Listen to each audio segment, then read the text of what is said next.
એટલે ટેબલ પર કાગળિયા કેટલા વધી ગયા જો તો ખરે અહીંયા. આ શું પડ્યું? આ જો ચેક અહીંયા આવી રીતના બધા રહી ગયો મૂકવાનો. લાવો મૂકી દઈશું. સાંભળ ને, ચેક પરથી એક જોરદાર વાત યાદ આવી. શું? આજે બપોરે અમે લોકો ઓફિસમાં બેઠા હતા તો એક અનનોન નંબર પરથી ફોન આવ્યો અને એટલું આમ મીઠા અવાજમાં આમ હલો એવું બોલીને તો હું તો આમ છક થઈ ગયો. મેં કીધું હે કોનો ફોન છે આ તો? તો બેંક વાળીનો નીકળ્યો. પછી પણ અવાજ એટલો સરસ હતો ને તો મને તો આમ વાત કરવાની તલબ જાગી. તો મને કે સાહેબ હું ફલાણી બેંકમાંથી બોલું, તમારે લોન જોઈએ છે? આવું બધું પૂછ્યું. તો એટલે પણ આપણે લોન જોઈએ છે? નથી જોઈતી પણ મારે વાત કરવી હતી એમ જોડે. તમારે બહુ વાત કરવી હોય બધા જોડે. બધાના અવાજ તમને મીઠા જ લાગતા હોય છે.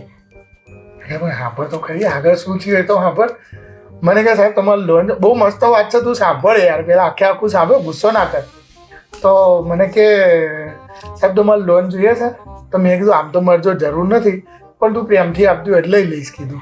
પણ આપણે જોઈતી જ નથી તો પછી આવી બધી લવારીઓ કરવાની ક્યાં જરૂર હતી? મૂકી દઈએ ના પાડીને ફોન. એટલે એવું ના હોય યાર.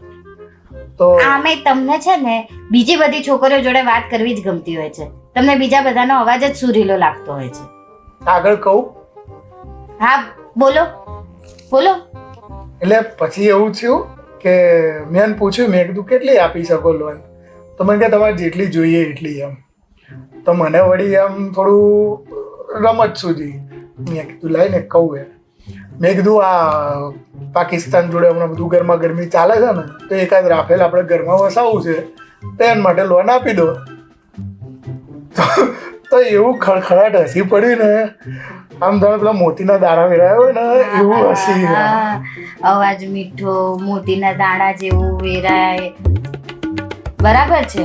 હા, હું જ તમને કાગડી જેવી લાગુ છું ને?